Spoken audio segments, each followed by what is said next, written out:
So today we're going to talk about the path to pain-free performance, and I'm going to uncover some key things to help you get from chronic pain from an old injury back to full performance and full function with your body. I'm going to teach you a couple things in here that you may not know, and it'll help you understand the basis for your injury and exactly how to attack the issue. So first thing you need to know is that tendons and joints don't want to heal. They are typically very stubborn tissues in the body. Joints and tendons have less blood flow than muscles do, so they have a much harder time absorbing and receiving nutrients from the body in order to facilitate the repair process. So the body would rather work around the injury area. So healing and recovery must be intentional and consistent. And the trick here is that you have to load the tissue with the issue. Now, the disclaimer is that this is only for once you're in the chronic phase of an injury. So the advice is completely different if you're in the acute phase and you've just injured yourself, or you just had surgery, or you're still within a couple weeks to months out from the acute onset of the injury. This is for people who have been dealing with things like plantar fasciopathy and patellar tendonitis for a very, very long time. And we're going to uncover some things here to help you get beyond this sticking point. So first, we need to understand the mechanism of the injury. Injury is a stress response, and it typically occurs when some sort of tissue is overloaded in the body, and it basically reaches its breaking point. So chronic inflammation, which is what you have after several months to years out from the injury, creates tissue degeneration. And what that means is basically your tissue is dying within the joint or the tendon or the ligament. So the whole point of this is that we must make healthy tissue stronger. Healthy tissue will compensate for dead tissue, and you can get back to nearly full performance by making your healthy tissue stronger. So there does come a point where rest is no longer beneficial for the recovery of your injury. So if you've had something like patellar tendonitis or plantar fasciopathy for a long, long time, rest is not going to solve the issue, because all you're doing when you're resting is continuing to allow those connective structures to get weaker and weaker. The body responds to an appropriate dosage of stress in a really healthy manner. That's what keeps you alive and healthy and strong and functioning. And if you neglect adding stress back into those joints and tissues, they're just going to get weaker and weaker and weaker. So understand that training plus rest equals healing. And it is very important that you do not exceed a certain tolerance of training. So my goal as a coach, especially when it comes to kind of moving people through rehab and bulletproofing phase, is to train with the minimum effective dose. So you want to get the most beneficial effect with the least amount of work possible. Now, this is for two reasons. Number one, it's for time, because you are more likely to complete and stick with something if it takes less time. And number two is reduced risk of further aggravating the injury. That is extremely important. So you got to understand too, when it comes to tendon things, specifically like plantar fasciitis and patellar tendinopathy, that light loads typically do not move the needle. And what I mean by that is the body needs to basically reach a certain point in the loading mechanism. And what I mean by that is the amount of weight or force that's being applied to the joint, to the tissue, in order to stimulate the healing response. So typically about 70% contraction strength in some sort of movement pattern will stimulate the tendon. And it's very important that pain is not to exceed a 3 out of 10 during the training. If you're exceeding a 3 out of 10, it's likely that you're harming and aggravating the injury. Everything up to a 3 out of 10 is basically just a response, a sensitization response to movement, which is okay. And you also want to make sure that the pain returns to baseline levels within 24 hours of training. That's just indicative of the fact that you're not harming the issue and making it worse, and that you've stimulated the tissue and that it is entering into a phase where it's repairing and recovering just like your muscles would. The other thing that you need to understand is that tendons take a long time to heal. So it typically takes 3 to 6 months for functional and mechanical changes to take place in the tendon. Like I said, they're very stubborn tissues. So in order to make sure that you get the biggest bang for the buck, you have to do consistent load training about 3 times a week. And really you want to start with isometric contractions, 3 sets of 30 seconds, and slowly increase your load 10 to 20% each week as tolerated. So again, we want to avoid pain, but we want to find that sweet spot where we can isolate and stimulate without annihilating. And there's this phenomenon called viscoelastic creep. It's extremely, technical and detailed, but basically what happens is if you are in an isometric contraction, and what that means is You see a picture here of me doing an iso calf raise. Okay, so I'm actively holding that weight. Okay, it's loaded. Everything's, you can see the stack is off.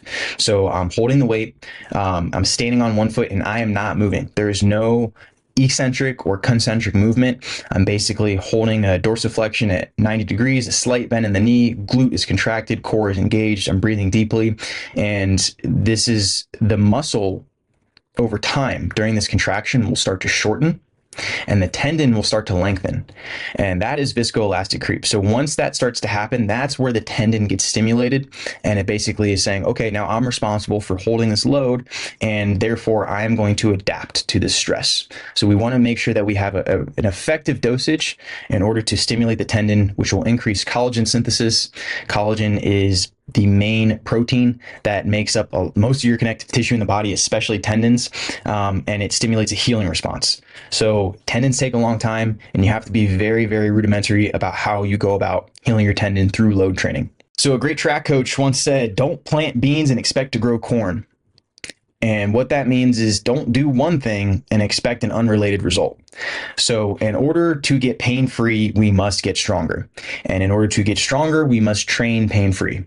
And in order to train pain-free, we must not exceed the load tolerance set point. So what that means is that at some point, once you've been dealing with a chronic injury, like I said, rest is no longer beneficial. At the same time, you want to move with minimal to no pain. Otherwise, you will not continue to move. So slowly, you have to reintroduce movement. You have to reintroduce stress. You have to reintroduce load to your body and help your body override the pain signals that your brain is so sensitized to. And the only way you can do that is by training pain-free and not exceeding the load tolerance set point. Load tolerance set point is basically the breaking point of your tendons and tissues. So we want to reach that set point. You can go just above it, but if you go too far above it, then you're going to re-injure the tissue or set yourself back. If you stay under the set point and too far under the set point, you're not going to stimulate a healing response. So a load tolerance set point is just a fancy way of saying this is how much you can handle. Minimal effective dose. That is the minimal amount of stimulation to create and stimulate an improvement in the tissue strength, and it involves minimal pain. So an excessive dose would create degeneration of the tissue and increase pain. No dose, which is rest, is no improvement. And it is extremely important that you find the sweet spot when you are trying to heal your tendons through exercise.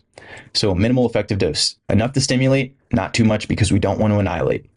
And something that you should be aware of is with a lot of chronic injuries, people will want to go towards passive modalities like getting adjustments, getting certain treatments, massage, certain types of therapies, but they're not a long-term fix. They can jumpstart the healing process and they can alleviate pain in an acute sense, but you have to understand that the body needs to be reintroduced to stress and it needs to get stronger so that you can avoid pain in the future.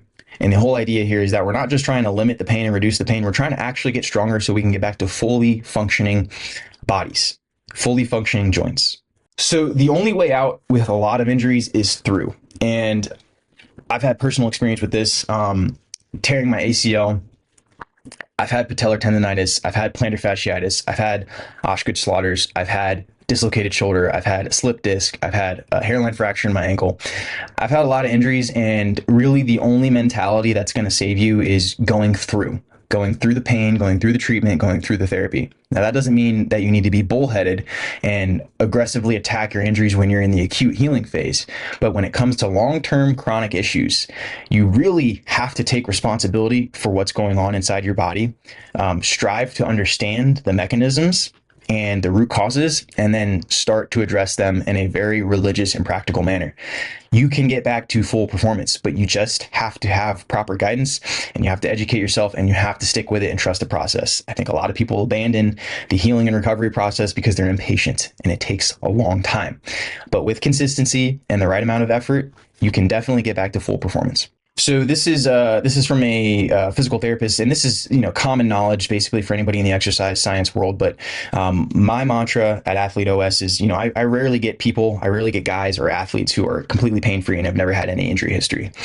So a lot of the work that we do, especially up front, is to rehab and improve strength and performance and functional capacity. So when it comes to things such as patellar tendonitis and tendinopathy, we really need to first focus on reducing pain, and that comes through engaging in isometric load training. And this will also stimulate the tendon healing response and start to realign collagen fibers and start to really tell the body, hey, wake up, we've got to use these joints, we need to heal, we need to get stronger. And in doing so, that will reduce the pain. And then we start to improve strength. So heavy, slow resistance training has been shown time and time again to improve your joint mechanics, to stimulate the muscles, tendons, ligaments, and tissues around the joint. And from there, we can go into building functional strength, everyday tasks. And then we start to work on the performance side, increasing power production, working on plyometrics, and any sport specific stuff that you might want to do that involve any of your hobbies. So really the goal here is to move through these phases in a very methodical manner, and adjust as needed. But this is where you have to go. You can't just sit there and expect the body to heal itself after a certain amount of time. You have to reintroduce stress, because stress will force the body to adapt and then eventually thrive. So I wanted to talk a little bit about how nutrition can affect your healing. And it is extremely important. As I say, nutrition is the genesis of all things, mind, body, and spirit. And just some interesting facts here from research and from trials and studies. 10 pounds of weight loss is equal to 40 pounds of stress relief on the knees. So if you know anything about mechanics and kinematics and the way the body works from a physics standpoint, loads on the body, forces on the body, are multiplied at joints. So another example is when you are walking, your feet absorb 120% of your body weight with each step. So if you reduce your body weight by reducing the amount of fat you carry, your joints are going to thank you for it. Your joints are going to experience less stress, and you're just going to allow your body to get into this healing state.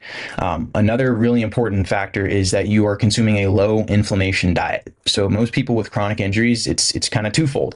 They have the acute onset of the injury and they've never fully healed it. And on top of that, they're consuming a high inflammation diet, which is extremely common. And you're basically stressing your body to the point where it can no longer heal itself, because the systemic inflammation, the cortisol levels, the response in the joints and tissues is so inflamed that you can never really get back to a state of function and performance. So there's a couple ways to do this, and number one is you just have to reduce all of the processed refined foods, especially refined carbs, seed oils, things like soybean oil, margarine, all that stuff. You have to cut it out, because every time you consume that, it creates an inflammatory response in the body, which basically sets you back from healing.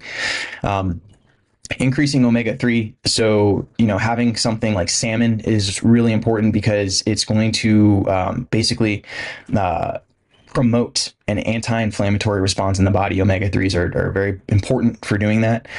Increasing your antioxidant intake, so consuming fruits and vegetables in the appropriate quantities every day will help your body clear free radicals and reduce inflammation. And then something very important for joint health is increasing collagen intake. So bone broth, supplements, like I said, the joints are primarily made of collagen. So your collagen production really declines as you age. So it's extremely important to continue consuming enough collagen and setting yourself up for success, so that your joints can synthesize collagen, they can absorb collagen, and they can repair and remodel their tissues as you continue to increase the training and get stronger. So with a lot of chronic injuries, the acute inflammation is gone, and sometimes there's really no inflammation in the joints. You just have fibers and misalignments and mechanical issues in the joints, and higher stress on the joints that creates pain. It's not necessarily inflammation. So I want to talk about type 2 collagen. I don't think a lot of people know about type 2 collagen specifically. It behaves differently than type 1 and type 3. Type 2 collagen regulates the immune reaction responsible for intercartilaginous inflammation. So that's a fancy way of saying type 2 collagen can help reduce joint pain. It supports collagen formation in the joints. So like I said, collagen formation, collagen synthesis, it is very important to maintain and improve joint health. So a good suggestion here is for your pre-workout, supplement with 5 to 10 grams of collagen protein. So this will just be your typical hydrolyzed collagen protein powder. And then add type 2 collagen to that. So type 2 collagen is different because it comes from cartilage from typically chickens. So get a high quality type 2 collagen protein. I will give you a supplement recommendation at the end of this. And the reason that we want to do this pre-workout, 30 to 60 minutes before exercise with vitamin C, is because once you get that collagen into your system, when you train, your body will deliver that collagen to the joints through the blood and through the synovial fluid. So synovial fluid is this kind of viscous material that circulates throughout your joints. And when you train, the body flushes more synovial fluid into the joints. And with that, it carries nutrients from the blood. So this is a trick to basically shuttle collagen into the joints to help modulate pain and incite or stimulate the healing response while you train. So this is very effective for reducing pain while you train and reducing pain after you train. And you're basically putting yourself in a position where your body has plenty of resources to heal itself. So like I said, the training will stimulate the healing response, and then supplementing with type 2 collagen and vitamin C before training will kind of usher this process along very nicely. So I like to use the frayed rope analogy to kind of help people understand what's going on with some of these chronic long-term things like patellar tendonitis and fasciitis and things like that. But there's been research done, microscopic analysis of tendon surgical patients show fraying of collagen fibers, weakened collagen crosslinks, and scar tissue-like disruptions in the collagen matrix. So the collagen matrix is essentially, if you could think of like a woven basket, collagen fibers make up the tendons and ligaments in your body. And when you've had surgery or an acute injury to joint tissue, that disrupts the patterning. So you have collagen fibers that are misaligned, they're frayed, they're weakened, they're damaged. And training with loads will improve the fiber alignment and result in a net collagen synthesis. So the best way to visualize this is a frayed rope. That's a damaged tendon or damaged tissue. And training will basically stimulate this to repair itself. So you have to give it not only the training stimulus, but the nutritional stimulus for that to happen. And it just takes time, but it does work. Movement matters. It's very difficult to get people with pain to get up and walk consistently. And again, there does come a point in your journey where rest is no longer beneficial. It's actually harmful because lack of stress to the body creates weakness. The body's very lazy. It just wants to survive. So if you're not stimulating it to become stronger, it's going to become weaker. It's going to save its energy and conserve itself. So movement, especially things like walking, bathes the joints in synovial fluid. And like I said, synovial fluid carries nutrients into the joints and helps stimulate a healing and repair response. So walking is very nourishing to you. Stress creates resilience. Lack of stress creates weakness. This is really important to remember. Obviously, we don't want you to go through a lot of pain when you're walking. You want to make sure you manage it, but you have to start getting it in microdoses. We want you to microdose walking when you have things like patellar tendonitis and plantar fasciitis, because it's good for you. Even though it may be a little bit painful, it's going to basically start circulating natural opioids in the body. It's going to reduce your pain sensitivity. So part of the chronic pain puzzle is that you've been dealing with it for so long that your nerves and your brain are so sensitized to pain. They're so wired to this pain that the only way to really override that is to start to introduce like little chunks of pain-free movement to start to override those pain signals to your body and basically recalibrate your nervous system to focus on pain-free movement. And over time, it'll become easier and easier to add that stuff to your daily habits. So microdosing, walking, 3 to 5 minute chunks, as much as you can handle. Sit down and relax. Like there's no need to push it too far, but you want to start stacking these small blocks of movement, and your body's going to get stronger. You're going to reduce your pain, and everything's going to improve slowly over time. And also walking is important for recovery. So a lot of athletes need to walk because it will circulate metabolic waste out of their muscles and tissues. It'll reduce pain. And it's the same thing for somebody who's trying to recover from an injury. It improves cellular healing and removes dead tissues. And that's what we want to do. We want to flush things out, flush out the bad stuff and circulate in the good stuff so that you can nourish your joints and nourish your tissues and really usher along this healing response. So important to do it in small micro doses, at a tolerable level, and do it consistently. So some supplements that I'm really going to recommend to anybody dealing with chronic pain issues, especially joint related stuff. Type 2 collagen. So I recommend Vital Proteins because it's grass-fed collagen, extremely high quality products here. Just take the recommended serving. Glucosamine, chondroitin, or glucosamine hydrochloride with MSM. So this is basically the building block of your cartilage in the body, and it's really good to supplement with this because I think a lot of people don't have a great diet. So not only do you need to improve the diet and the nutrition that you're intaking, but supplementing with this will also help. And then vitamin C has been shown time and time again to improve the rate of collagen synthesis in the body. So obviously, I would prefer you get vitamin C from citrus fruits and vegetables, but it does not hurt to supplement with it, and it's extremely cheap. So take it every day, preferably in pre-training, so you get it into your blood, and then when you train, the synovial fluid will pull it out of your blood, push it into your joints, and this will go a long way in supporting your joint health. Okay, so let's talk about some exercises that I would recommend for somebody dealing with joint pain, especially in the knees or in the feet and ankles. So isometrics are going to be your key to getting back on the path to pain-free movement. And the reason is because I talked about that viscoelastic creep, that phenomenon that happens in the body when you hold an isometric contraction, which is where you're not moving concentrically or eccentrically. You're basically loading the tissue, holding the position.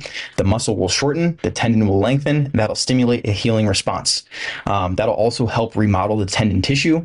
And you really want to start out by doing a tolerable amount of exercise here. So 3 sets of 30 to 45 second isometric holds, rest 2 to 3 minutes, do it in a pain-free range of motion, and do it 3 times a week.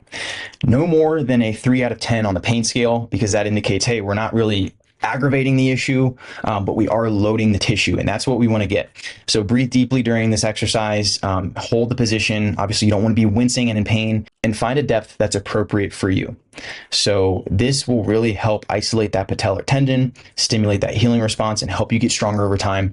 And once you are strong enough to hold this for a while, body weight with no pain, then we can start to load the body up. So we can hold dumbbells, we can put a plate on the quads, but this is a really good starting point for a lot of people.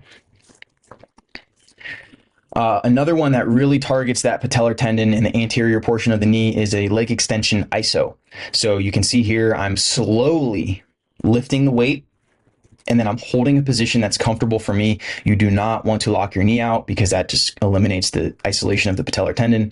And hold the position again, 30 to 45 seconds with a reasonable amount of weight. You want to try to do about 70% load intensity. So 100% is where you're lifting it and you're really straining. You don't want that. You want to go about 70%. Again, 3 times a week, no more than a 3 out of 10 on the pain scale. Breathe deeply, stay calm, and just really focus on just absorbing that load and focus on that tendon as you hold this.